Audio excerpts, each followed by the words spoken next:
What is up, creators? Patrick here, and today we're going to talk about interviewing other people. If you're anything like me, you find your own story a bit dull because you already know it, and you find the stories and passions of other people incredibly fascinating. I've shot dozens and dozens of interviews over the past few years, and for me, there's nothing quite like capturing somebody's story and trying to tell it through video. So here are my top 7 tips for shooting the visual side of interviews. Let's get to it.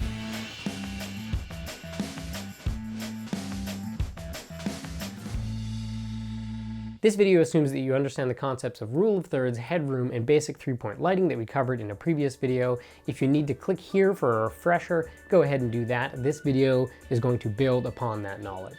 Tip 1.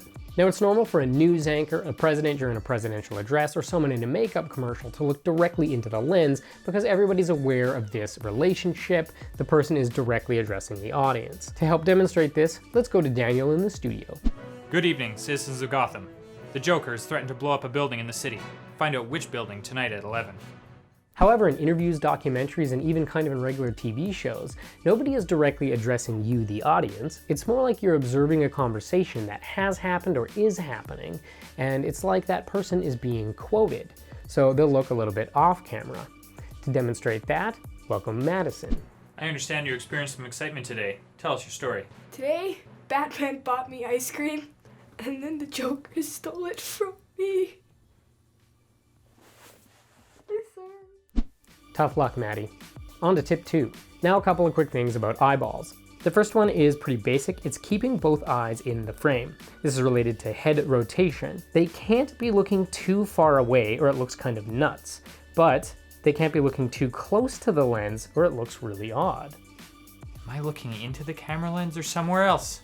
This is awkward. This is assisted by having proper look room or looking room, which is the space towards where the person is facing. You want there to be more space on the side of the frame that the subject is looking toward. This also has a lot to do with interviewer placement. You can't have the interviewer off camera left if the look room is on the right side of the frame, or else it looks really weird, like this. And the second thing, which is pretty important, is to make sure that you get a reflection of the light into your subject's eyes and that it's apparent. This has a lot to do with making them look vibrant and alive, and without it, they're gonna look dead or zombie-like. Tip 3. Just like we've talked before about the fact that the camera seems to just suck energy and amplify dullness, the same goes for body language. You may interview someone who's leaning back in a chair because they want to be comfortable, but they're gonna look catatonic like this. Another Death Star? How original. They're gonna want to sit up, or stand, or better yet, lean forward. Another Death Star? How original. Tip 4. Camera angle is really important too. You don't want the camera to be too high or too low or you're going to get an undesired effect. You want to start by placing the camera and the lens pretty much at eye level of your subject. This is a neutral level. Then if you need, move the camera up or down. Maybe move it up to hide a chin or down to hide a bald spot. Doing something like that to make the shot a little more flattering goes a long way to making your client happy. They'll thank you for it. Tip 5. A lot of pro shooters actually keep makeup in their camera bag. A feature film is going to have a makeup department for a reason, and half of that reason is because we have natural oils coming out of our skin, and nothing makes them show up more on video than the bright lights you're going to be bringing with you or you're going to have in a studio. So it's always handy to keep some Kleenex or a cloth in your bag so that you can get rid of some of that shine. And it is good to learn a little bit about powdered makeups or a 3-in-1 so that you can keep your subject looking good throughout the duration of a shoot. A light foundation or a loose powder should do the trick. Tip 6. Whether or not your subject is a polished presenter, you're going to be cutting up the interview in editing. Whether it's a 40-minute interview or a 5-minute interview, you're only going to be using a couple of key sentences or phrases, so there's going to be a lot of edits. And if you don't want jump cuts, you're going to want B-roll or insert shots or something else to cut to, like another angle. So if you can bring another camera on set or get some insert shots between things, it's going to really clean things up in editing. It's going to make for a smoother video in the end.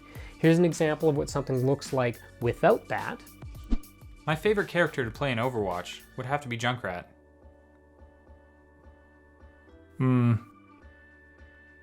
Or May. And here's how you might edit that if you have an insert shot. My favorite character to play in Overwatch would have to be Junkrat. Or May.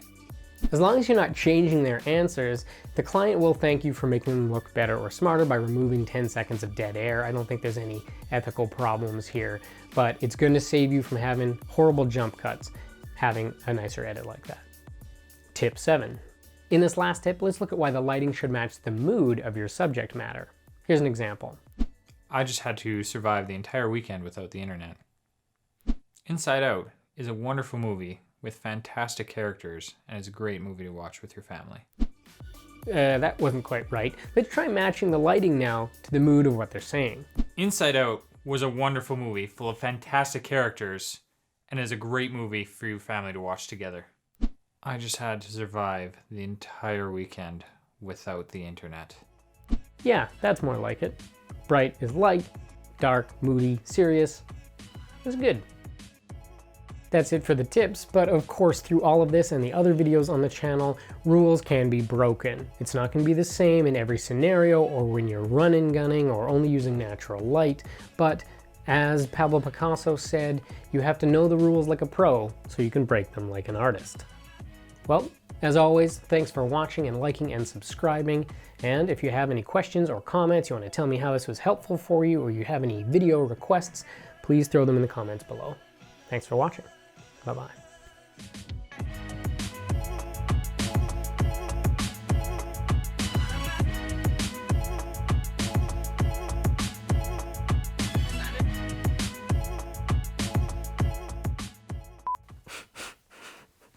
Yeah, welcome to the blooper reel, buddy. Something in my mouth there the whole time I was talking. That's no good. In a pinch, you can wipe your face off with a Kleenex or a cloth, just like they do at the passport office. Maybe just you, grease face. I saw the fight firsthand. Batman punched the Joker right in the mouth. I saw the fight firsthand. The Joker punched Batman right in the mouth.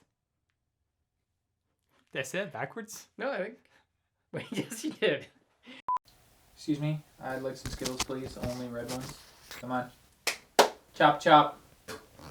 I'm a famous movie star now.